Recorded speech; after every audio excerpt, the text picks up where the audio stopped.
पूर्व उप मुख्यमंत्री मनीष सिसोदिया ने प्रेस कॉन्फ्रेंस कर बीजेपी पर जमकर हमला बोला। उन्होंने कहा कि भारत के लोग भारतीय जनता पार्टी को विदा कर रहे हैं। हरियाणा के एग्जिट पोल भी यही बात साबित कर रहे हैं। नरेंद्र मोदी को देश में बढ़ती महंगाई और बेरोजगारी की नहीं बल्कि अरविंद केजरीवाल जी की बढ़ती लोकप्रियता की चिंता है।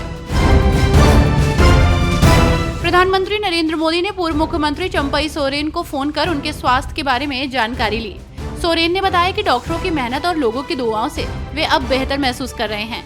पीएम मोदी ने उनके जज्बे की तारीफ की, जो अस्पताल से ही वीडियो कॉन्फ्रेंसिंग के जरिए आदिवासियों के महासम्मेलन में शामिल हुए। जमीन के बदले नौकरी मामले में बिहार के पूर्व मुख्यमंत्री और राष्ट्रीय जनता दल प्रमुख लालू प्रसाद यादव, उनके दोनों बेटे तेजस्वी यादव और तेज प्रताप यादव को बड़ी राहत मिली। दिल्ली की राउज एवेन्यू कोर्ट ने सोमवार को तीनों को जमानत दे दी है। विशेष न्यायाधीश विशाल गोंगने ने आरोपियों को 1-1 लाख रुपए के निजी मुचलके पर राहत दी। कोर्ट ने इस बात पर भी गौर किया कि आरोपियों को जांच के दौरान गिरफ्तार नहीं किया गया था। मामले की अगली सुनवाई 25 अक्टूबर को होगी। उद्योगपति और टाटा सन्स के पूर्व चेयरमैन रतन टाटा की तबीयत बिगड़ने की खबर आने के बाद से ही इसे लेकर जमकर चर्चा होने लगी। लेकिन इन चर्चाओं के बीच उन्होंने खुद का हेल्थ अपडेट दिया। खबरें सामने आई हैं कि उन्हें मुंबई के ब्रीच कैंडी अस्पताल में भर्ती कराया गया है। लेकिन रतन टाटा ने इन खबरों को गलत बताया। रतन टाटा ने कहा कि वो अस्पताल में केवल रूटीन चेकअप के लिए गए थे। केंद्र सरकार ने प्रधानमंत्री आवास योजना ग्रामीण के लिए शर्तों के साथ हिमाचल प्रदेश को लगभग 288 करोड़ रुपए मंजूर किए हैं। ये राशि वित्त वर्ष 2024-25 में राज्य में ग्रामीण क्षेत्र के लोगों के लिए नए घरों के निर्माण पर खर्च होगी। ये किश्त हिमाचल प्रदेश को आवंटित केंद्रीय सहायता की पहली किश्त का दूसरा हिस्सा है।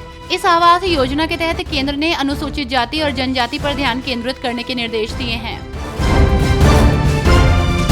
चुनावी नतीजों से पहले हरियाणा का सियासी पारा हाई चल रहा है। इस बीच कांग्रेस सांसद दीपेंद्र सिंह हुड्डा का बड़ा बयान सामने आया है। दरअसल मीडिया से बातचीत के दौरान जब उनसे पूछा गया कि सीएम नायब सिंह सैनी कह रहे हैं कि हमें गठबंधन की जरूरत नहीं, अगर ऐसी स्थिति आई तो हमने बात कर रखी है। इस पर हुड्डा ने कहा कि उन्हें इतना कॉन्फिडेंस बीजेपी की ट्रेनिंग से आया है। बीजेपी की इस प्रकार की ट्रेनिंग है कि बड़े से बड़ा कोई झूठ बोले, पर बोले आत्मविश्वास के साथ। दिल्ली के फ्लैग रोड स्थित मुख्यमंत्री आवास अपने नाम से अलॉट होने के बाद सीएम आतिशी आज उसमें शिफ्ट हो रही हैं।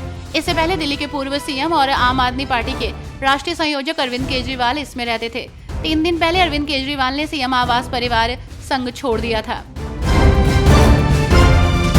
भाजपा के प्रवक्ता शहजाद पूनावाला ने पश्चिम बंगाल में एक नाबालिग लड़की के साथ कथित बलात्कार और हत्या के मामले पर ममता बनर्जी और टीएमसी सरकार की आलोचना की। उन्होंने बताया कि एससी को हस्तक्षेप करना पड़ा और पॉस्को धारा को एफआईआर में शामिल करने का आदेश देना पड़ा। उन्होंने कहा कि ममता बनर्जी की प्राथमिकता बलात्कारियों को बचाना है। अपने बयानों को लेकर अक्सर चर्चा में रहने वाले शिवसेना यूबीटी सांसद संजय राउत ने एक बड़ा दावा कर दिया है। दरअसल उन्होंने दावा किया कि बीजेपी महाराष्ट्र का विधानसभा चुनाव हार रही है। राउत ने कहा कि वे पोस्टल बैलेट में घोटाला करेंगे। उनकी ताकत पोस्टल बैलेट में है। हम सबको सतर्क रहना होगा। बीजेपी हरियाणा में हार रही है, बीजेपी जम्मू कश्मीर में हार रही है, बीजेपी महाराष्ट्र में भी हार रही है। कांग्रेस नेता राशिद अल्वी ने तमिलनाडु में हुए हादसे पर बात करते हुए कहा कि जो कुछ हुआ है वो दुर्भाग्यपूर्ण है। प्रशासन को सही तरीके के इंतजामात करने चाहिए थे, लेकिन जो सूचना मिल रही है उसके अनुसार वहां किसी की मौत नहीं हुई है, सिर्फ घायल हुए हैं। लेकिन मैं भाजपा से कहना चाहता हूं कि अभी कुछ ही दिन पहले उत्तर प्रदेश में 200 से ज्यादा लोग मारे गए थे। बड़ी भगदड़ मची थी। उसके लिए कौन जिम्मेदार था? भारतीय जनता पार्टी दूसरों पर दोष लगाने से पहले अपने गिरेबान में झांक ले तो ज्यादा बेहतर होगा।